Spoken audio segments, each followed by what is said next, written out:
God, I hope I'm just going crazy.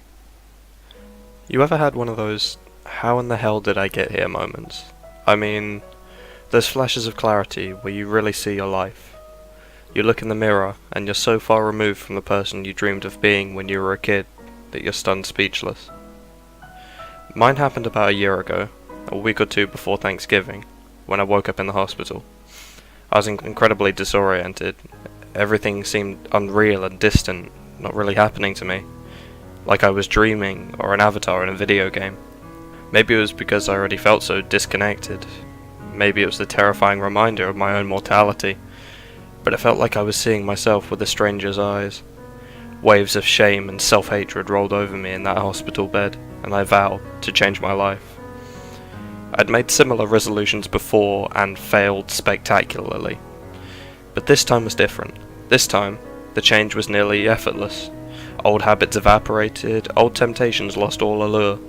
Peer pressure stopped being an issue, because I just wasn't interested in hanging out with my usual group. When I tried going out with them sober, they bored me to tears. Meanwhile, other relationships in my life were improving. At my son Logan's birthday party, I even overheard my ex-wife telling his mother that I'd finally grown up and stopped causing so much heartache for everyone. When the last of the children had left and I was cleaning up, my son surprised me with a running hug. He wrapped his arms around me and squeezed me harder than he ever had in his life. "Will you stay?" he whispered. I brushed back his hair with my hand. "Of course, I'll stay as long as you want. You could even spend the night at my place tonight, if your mother says it's okay." He sighed happily. "You're so much better than my real dad." Every cell in my body froze. I launched into a speech about how I was his dad, and I was trying to change, and I knew I needed to earn back his trust, etc. "Okay," he said lightly, obviously eager to return to his pile of presents. But just before he ran off, he winked at me, like we had an awesome secret. Logan couldn't stay with me that night after all, and honestly, I was kind of relieved. What he'd said had cut me to the core, and for the first time in nearly a year, I desperately wanted a drink. I made it all the way to the front door of my apartment complex before I lost it and started sobbing. I was fumbling in my pocket for my keys, trying to see through a glaze of tears, when Sam put her hand on my shoulder. Sam had lived in the apartment next door to mine for years. Before my epiphany, I'd barely spared her a glance. But after, I'd found myself choking on cartoon butterflies whenever she passed by. I'd never had to chase a girl before. It's not like I'm Brad Pitt or anything. It's just I used to spend an enormous amount of time and money making myself look nothing like myself. You've seen the old me, or one of my countless clones, a golem of silicone and acrylic, spangles and bleach.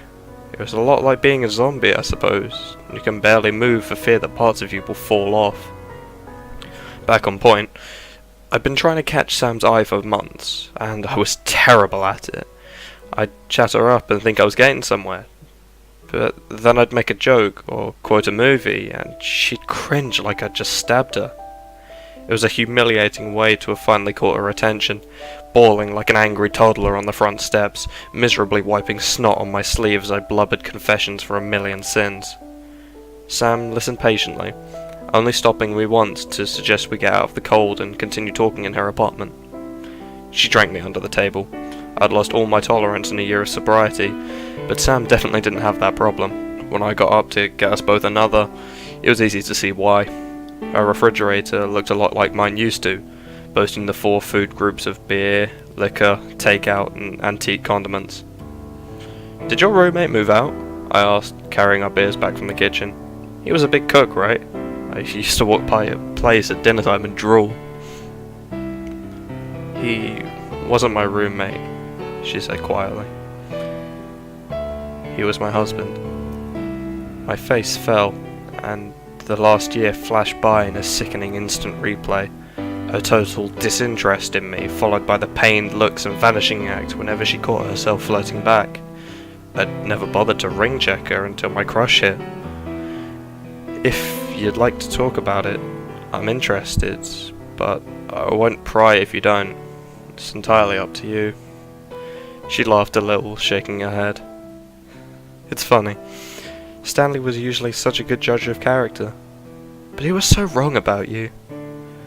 Sucks they never got to know you. I think he would have really liked you. She changed the subject, and I excused myself soon after.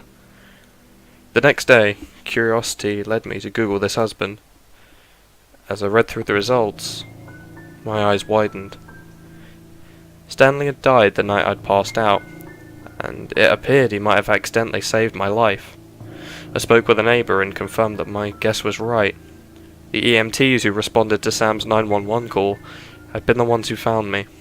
Since they'd been called out just for one patient and only had one ambulance, they'd put me on a board and hung it on hooks from the ambulance ceiling. I didn't sleep a wink the night I found that out. My stupid drunk ass had hung there a few feet above the worst moments of Sam's life, and the last ones of Stanley's. The ultimate third wheel, intruding on something incredibly private and intimate. I laid in my bed, staring at the ceiling, imagining what it must have been like for Stanley, staring up at a man he thought was a total waste, knowing that I'd wake up, and he never would.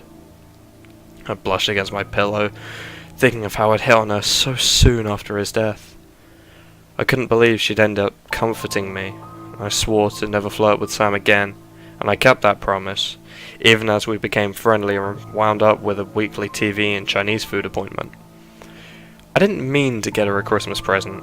I'd considered it, but wrote it off as over the line. Then I went thrifting and saw this pocket knife. It wasn't anything flashy, but something about it just said, Sam, to me. When I picked it up and examined it, the owner came up behind me. "You've got a nice taste, honey," she said. "They don't make 'em like that anymore." And I smiled, because that was how I felt about Sam. But when Sam opened the gift, her face went white. Did I tell you about this, that night I was so drunk?" she murmured, picking up the knife and turning it in her fingers. I must have. Sam had inherited one exactly like it from her grandfather. It had gotten lost when she and Stanley moved into the building, and she'd felt awful about it. "Oh, crap. I'm so sorry, I didn't mean to bring up bad memories." No, this is great. I've been trying to find one for a long time. Thank you." I think she meant to peck me on the cheek, but it landed on the corner of my mouth, and the next thing I knew, she was kissing me for real. It was amazing for about 10 seconds, and then she sprang off the couch, stammering that she was sorry, that she'd been overcome, and then it just poured out of her. She told me how much I reminded her of Stanley, how being with me was so much like being with him that it broke her heart. Like, you say things he said, you quote movies he used to quote. Jesus, you wear some of the same clothes. Who puts this green shit on Triscuits? Nobody I've ever met. Except you and him. I didn't reply. I couldn't reply. I shouldn't have kissed you. My therapist said...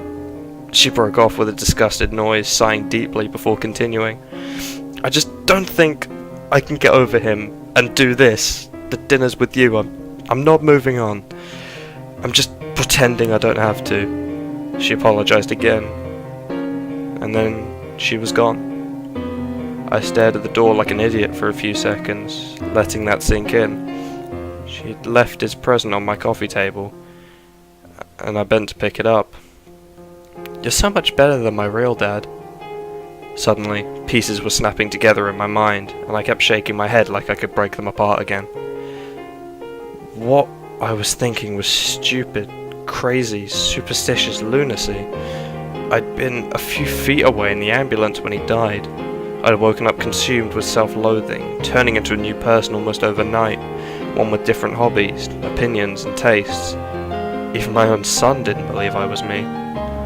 So many things falling into place, my instant extra strength crush on Sam, my new clothing and hairstyle, so similar to his in his Facebook photos, how I'd suddenly decided to take up cooking, and been weirdly good at it, how I'd never put mint jelly on Triscuits before and I'd no idea why I'd even bought it, how I didn't remember seeing half the movies I was always quoting. I've started seeing a therapist myself. She says I'm trying to distance myself from a past I'm ashamed of. That low self-esteem and my crush on Sam have manifested in me, imagining that I'm a person she could love. She thinks maybe I hit my head when I fell, or maybe I have something called depersonalization disorder.